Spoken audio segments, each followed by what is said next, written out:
Ассаламу алейкум ва рахматуллахи ва баракатуху. Перед тем, как начать непосредственно лекцию. Бүгүнкү баяныбыз туугандар исламдагы аял затынын орду тууралуу болмокчу.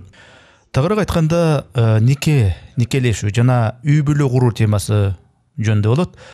Ал бир эле баян эмес, бир нече баяндардан турат. Биздин ушул айтайын дегендерибиз. Ал баяндарда биз ушул теманы ачып берүүгө сиздерге аракет кылабыз. Бул өтө бир маанилүү тема туугандар. Аялга болгон мамиленин кандай болушу керектиги жөнүндө коомдо эл ичинде өтө бир бурмаланган, маселенин түбүн түшүнбөй эле айта берген мисалдар көп. Ислам дининде аялды аябай төмөн көрүшөт. Аялдын орду өтө ылдый да, аялды уруп кордой беришет исламда деп түшүнүп алгандар бар. Себеби мындай туура эмес түшүнүү биринчи кезекте массалык маалымат каражаттар аркылуу, андан да тагыраагы фильмдер аркылуу коомго чыгыштагы аялдардын укуктары кордолот деген таризде көрсөтө беришкендиктен бир беткей ушундай тыянактар пайда болгон. Якобы она ущемленная в правах. Также это складывается, возможно, с тем, что некоторые путают иногда. Андан дагы бир себеби мумин менен муслим түшүнүктөрүнүн айырмасын билбегендиктин себеби десек болот. Мындайча айтканда, баарыбыз эле мусулман деп аталып жүрөбүз. Мусулманбыз баарыбыз. Бирок исламды так өзүндөй аткарган, намаздарга бекем, Курандагы, сүннөттөгү айтылгандарды аткарган муминдерден эмеспиз да баардыгыбыз. Намаз, исполняем то, что дано нам в Коране, в Сунне, да? Поэтому иногда так бывает, что в обществе Карай келсең, коомдо же болбосо ар бир үй бүлөдө боло келген уруш талаш, бири-бирин туура түшүнбөчүлүктөр, ыйкы-тыйкылар болот. Кээ бирөөлөр ошону ислам катары сая көргөзүп, ушу кантип болсун? Мынакей исламда, мусулман үй бүлөлөрүндө ушундай тура дей беришет. вот у них так. Но на самом деле это не совсем так. Чындап келгенде ислам андай эмес да. Анткени биринчиден тарыхты карасак, тарыхый өңүттөн ала турган болсок, ислам дини пайда болгон 1000 жылдан, жок, 1500 жылдан ашуун убакыт мурунку кезде карасак, так ислам дини аялдарга укук берип, ал укуктар адырга чейин бар жашап келатпайбы дүйнөнүн көптөгөн өлкөлөрүндө. Во многих странах мира, да? То есть права политические, социальные. Аялдардын саясий, социалдык жана ар намысын, абийирин коргогон өз укуктары бар. Тагыраак айтканда, мындан 1500 жыл мурда, арабча айтканда, Жазиратул Арабия, Араб жарым аралында ислам дини пайда болгонго чейин жахилияттын, караңгылыктын доору өкүн сүрүп турган туугандар. То есть невежество, когда женщина, она являлась неким товаром. Башкача айтканда, аял затына кандайдыр бир кадыресе товардай, жөнөкөй бир буюмдай мамиле кылынчу. Ислам дини келгенде, пайда болгондо аялдарга укук гана бербестен, Куранда Аллах өзү аял затынын коомдо ээлеген орду, ролу кандай экенин баса белгилеп көргөзгөн. Түгүл Аллахтын китеби Куранда Аллах субханаху ва тааланын аял зат жөнүндөгү атайын бир сүрөсү бар. Ал Ан-Ниса деп аталат. Женщина. Ан-Ниса аялдар деп которулат. Андан тышкары Мариям деген дагы сүрө бар. Демек Куранда бүтүндөй бир сүрөлөр аял затына гана арналган. Эгерде ислам дининин аял затына болгон мамилесин карап көрчү болсок, бул нерсени айтып атканда албетте мен биринчи кезекте Куранга кайрылам. Аллах субханаху ва таала мындай дейт. Говорит: Бисмиллахир-рахманир-рахим. Ва мин аятихи ан халака лакум мин анфусикум азважа. И из его знамений Ага байыр алуңар үчүн өзүңөрдөн жубай жаратып, ортоңорго махабат жана мээримдүүлүк берип койгону дагы литаскуну илейха ва жа'ала байнакум маваддата ва рахма. И что анын белгилеринен дейт аятта. Бул Ар-Рум сүрөсүнүн 21 аяты. Бул аятта айтылгандар эмнени билдирет, эмнени түшүндүрөт? Биринчиден Аллах субханаху ва таала бир жандан, бир рухтан эки жанды жаратканын түшүнсөк болот. эки жан жаралып атат, бир рухтан. Башкача айтканда, эркек жана аял жыныстагы жанды жаратты. Буга далил Адам алейхиссаламдын кандай жаратылганын эле көрөлүчү. Это даже указывает создание Адама алейхиссалям из его ребра. Анын кабыргасынан аял оо энебиз жаратылганын билесиңер да. Анан экинчи айтып кетүүчү маселе, Как мы до того, как мы появляемся на 40 мына биз энебиздин жатында 40 күндө түйүлдүк болуп, анан 4 ай болгондо Аллах субханаху ва тааля периште жиберип, ал ошол ымыркайга жанды үйлөйт. Мына ушундан кийин нариштенин кайсы жыныста болору, уулбу, кызбы, ошол насип Аллах субханаху ва таалянын буйругу менен аныкталат. То есть это говорит о том, что Бул деген эмнени билдирет? Бул деген Аллах субханаху ва тааля башынан эле эркек менен аялдын укугун тең кылып жараткан дегендик. Эми бул физикалык жөндөмдөрү, физикалык күчү жагынан айтылып аткан жок. равными именно в отношениях, да? Кеп бу жерде эркек аялдын мамиледе, өз ара урматсый маселесинде тең укуктуу экени сөз болуп атат. Анан мен бу жерде дагы Курандагы Ниса сүрөсүнүн 1-аятын мисал келтирейин деп атам. Аллах субханаху ва тааля бизге кайрылып мындай дейт. Эй инсандар дейт. Эй адамдар дейт. Бойтесь своего Господа, который создал вас из одной души. Силерди бир рухтан жараткан эгеңерден жараткандан Аллахтан корккула деп атат. Силерди бир жандан, рухтан эркек аял кылып жаратты. Ошентип жуп кылып Аллах субханаху ва тааля көптөгөн эркектерди, аялдарды жаратты деп атат Аллах. Хранил много мужчин и много женщин. А также Аллах субхану ва тааля в суратуль Бакара. Ошондой эле Аллах субханаху ва тааля Аль-Бакара сүрөсүнүн 187-аятында айткан: эркектер силер үчүн аялдарыңар кийимиңер, аялдар үчүн күйөөңөр кийимиңер деп айтылып атат. Эми туугандар, Женщины, есть одежда для вас, для мужчин. И вы, мужчины, женщина для женщин есть одежда. То есть вот это вот переносный, да, смысл. кийимге салыштырылган ушул салыштыруу эки жуптун ортосундагы түшүнүү, гармония. Эркектер аялдарды, аялдар эркектерди толуктап турат. Бир никеде эки бир бүтүн болуп атат. Женщину для поиска друг друга и создания союза. Аллах субханаху ва тааля эркек менен аялды бирин-бири издеп таап, жуп болуп, никелешип жашоосу үчүн жаратыптыр. Аяттын маанисинде келет: биз эркектер никелүү жуубузду, теңибизди таап жашасак көңүл тынат. Мамиледе сүйүү жана мээримдүүлүк болгондо гана. Мындайча айтканда, исламдагы нике, үй бүлө ушул сыпаттарга жуурулушуп курулат. Экинчи жагдай кийимге салыштырылбадыбы? Эркектер биз аялдар үчүн кийимбиз, аялдар биз үчүн кийим деп атат. Эми карап көрөлүчү.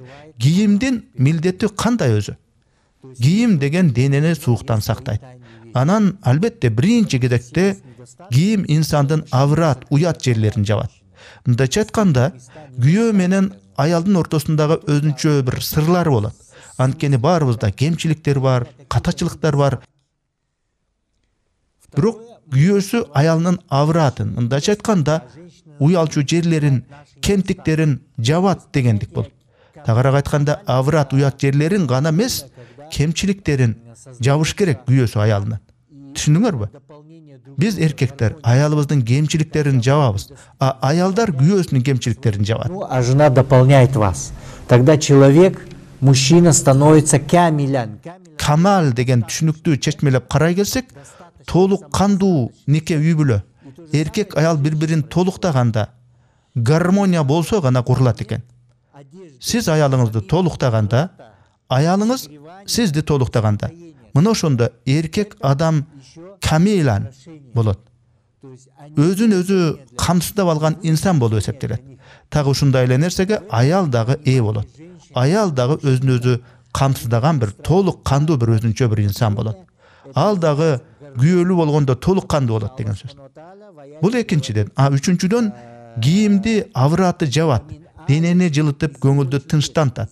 Үчүнчүсү, эркектер аялыңар үчүн жасалга кооздук, аялы күйөөсү үчүн кооздук жасалган. Мындайча айтканда, күйөө менен аял, эркек менен аял заты үй курушканда, нике мамилесине бириккенде муну гармония деп коет. Bir бүтүндүккө журулушат деп коет.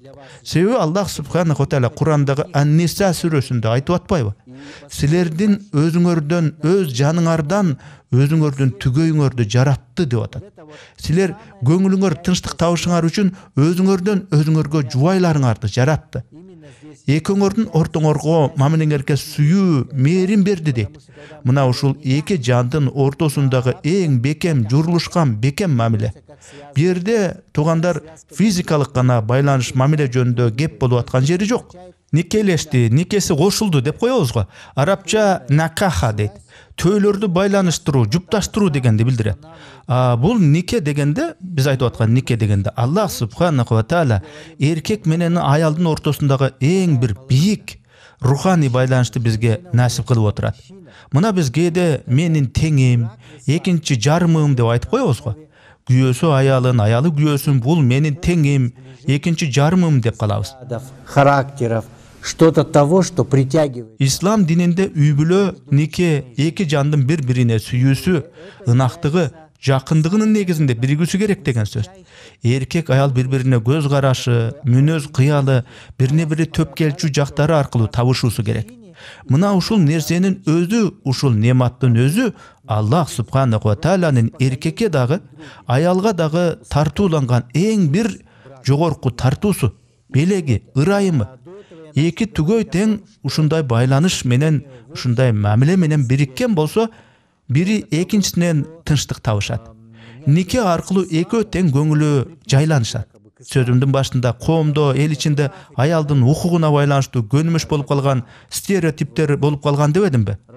Ал жаманатты сөздүн негизи исламга тиешеси жок болсо дагы исламга жабыштырып эле жүрүшөт.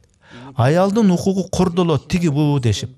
Эл арасында коомдо аялдарга болгон зомбулук болуп жатат. Эркек аялга кол көтөрүп кордоп дегендей, кордолгон аял болсо жаны ооруп, жаны ачып, күйөөсүн каргап шилейт. Үй бүлөдө тынчтык, бейпилдик, сүйүү, бири-бирине урмат жок болуп калганда, мына ушундай адилетсиздиктер тилекке каршы боло берет. Андай нерселер болгондо чектен ашкан бир нерселер болуп кетет. Ал чектен ашуулар айрым адамдар үй бүлө жанагантип ыркырашып, эркек аял бири-бирин жек көрүп калганда, айрым эркектер аял деген бул бале, үй бүлө деген бале дешет. Аялды катуу кол менен уруп башкарыш керек дешет. Что необходимо жену держать строго в понятии грубости. Может быть даже тез-тез уруп таяктап турушу керек дешет. Дагы бир чектен ашкандык ушуга эле улай. Аялдар тараптан болчу феминизм. Тагдыры талкаланган, үй бүлөлүк жашоодо кор болгон көптөгөн аялдар чектен ашкан жолго барышат дагы, эркек аттуунун баарын бир бале, зөөкүр катары көрүп калышат. Терпение к мужчине вообще, да? То есть вот это отношение между мужчиной и женщиной основа. Эркек менен аялдын так ушундай касташууга, жектешүүгө негизделген мамилеси бул исламга тиешеси жок негизи. Мен мындай айтар элем, исламда 1500 жыл мурда эркек менен аялдын ортосунда кандай адилет мамиле болушу керектигин ислам дини алып келип орноткон. Ошол ислам системасы аркылуу Аллах субханаху ва тааля эркектин дагы, аялдын дагы акысына калыс карап, экөөнүн тең укуктарына калыс мамиле кылган. Никеде, үй бүлөдө гармониялык кырдаалдын өзөгү кандай болорун ислам көрсөткөн. Существование в браке на основе любви, милосердия. Эркек менен аялдын ортосунда сүйүү, мээрим, өз ара түшүнүшү болушу керектигин айткан ислам.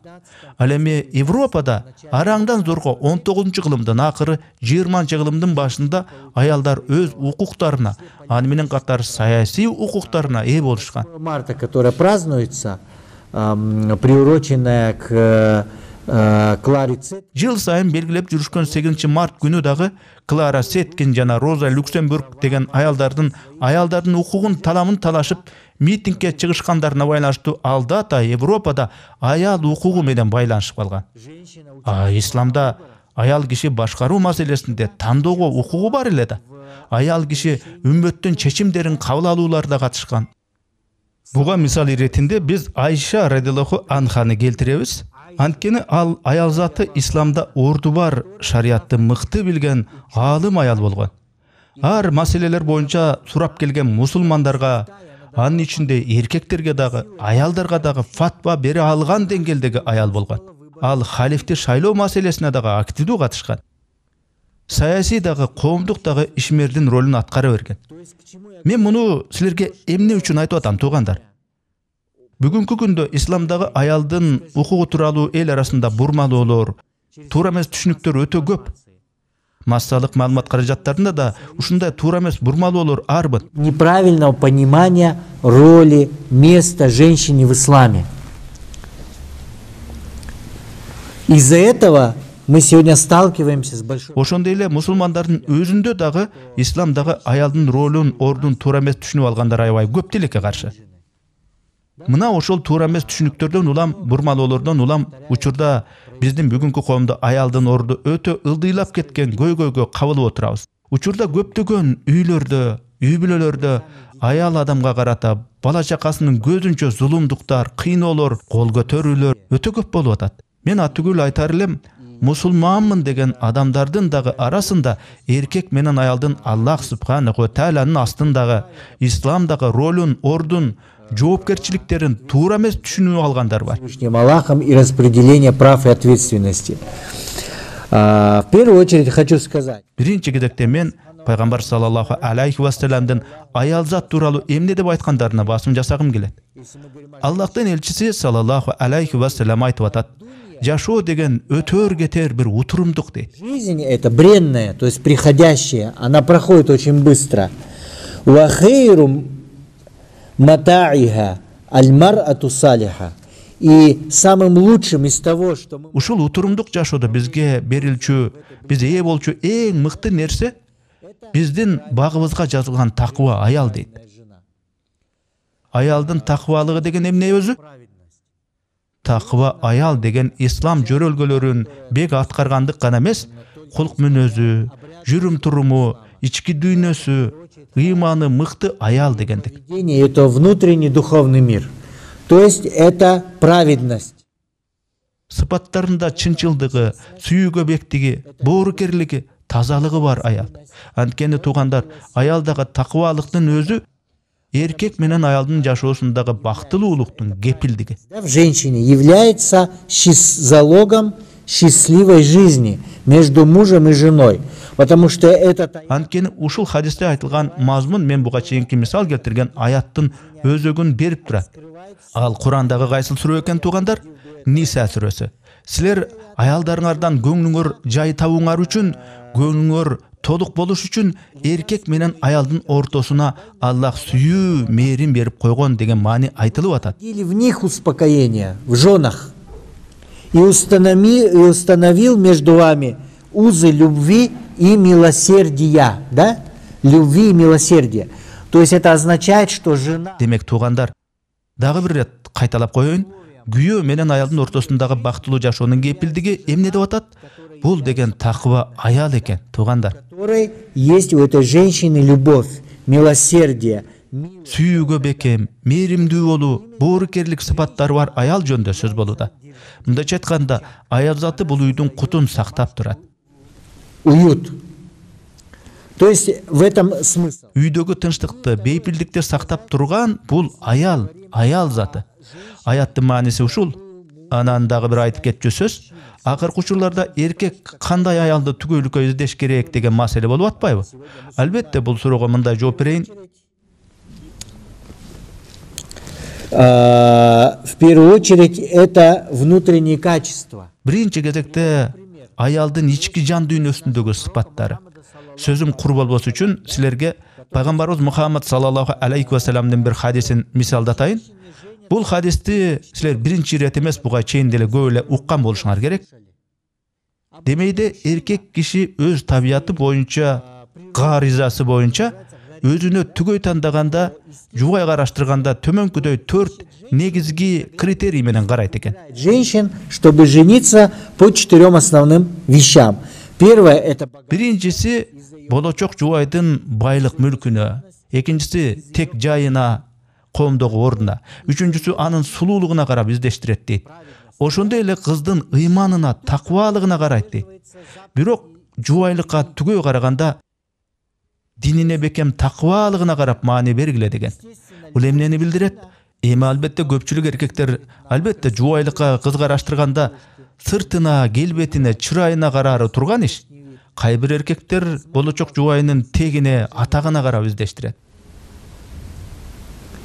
Кто-то смотрит на ее финансы. Кайбир эркектер келечектеги жубайынын акчалуу экенине карап тандайт. Эми түшүнүп алгыла.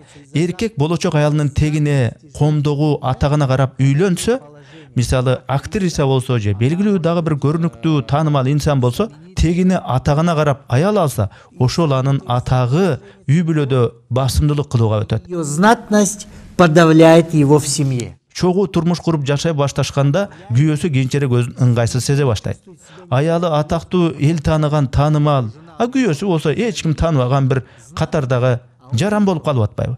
Аялдын атактуулугу, белгилүүлүгү кийин үй бүлөдөгү чатактын, чырдын себеби болуп калышы мүмкүн.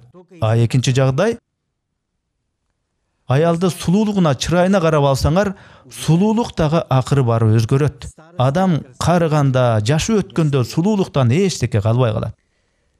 Анан дагы аялдын байлыгына, мүлкүнө карап үйлөнгөндөргө айтчу кеп, ушул критерий менен үйлөнсө, баары бир колунда жок статустагы күйөөсү бардар бай аялынын байлыгына көз каранды болуп жашайт. Күйөөсү үй салган жок, күйөөсү аялын баккан жок, аялы багып атат деген нерсе болот. Ушунун өзү дагы үй бүлөлүк чатактын себеби болушу ыктымал. Кормит.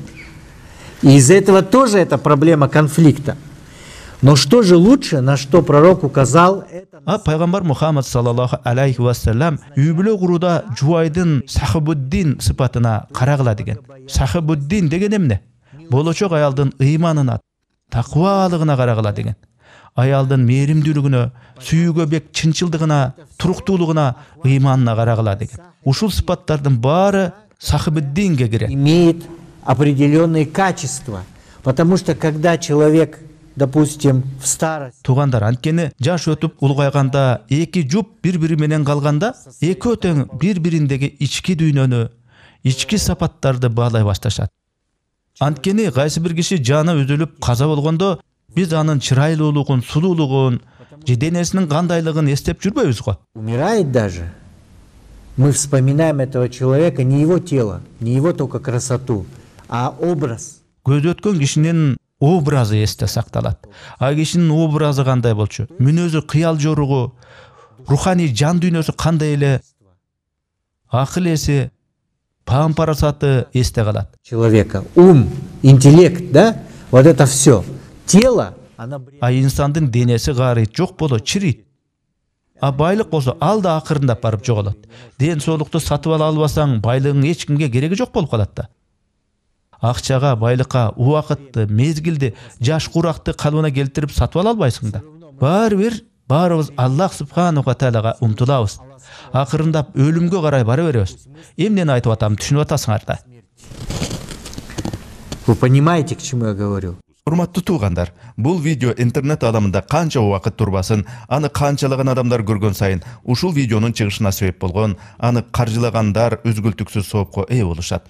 Биздин YouTube каналдын жамааты өзүбүздүн катталуучуларыбызга Аллахтын динин ушинтип кыргызчага которуп элге жеткизген сооптуу иштерге бирге катышууга чакырып, садака жарыяларды чогуу жасашууга үндөйт. Бул сыяктуу видеолордон түшкөн каржы башка тилдерден көз майды коротуп которгон, аны аудиолоштуруп окуган, видеолоштуруп иреттештирип мээнеттенген жамааттын иши үчүн ыйгарылат. Аллах кимге кааласа соопту көбөйтүп берет. Чындыгында Аллах баарын камтуучу, билүүчү.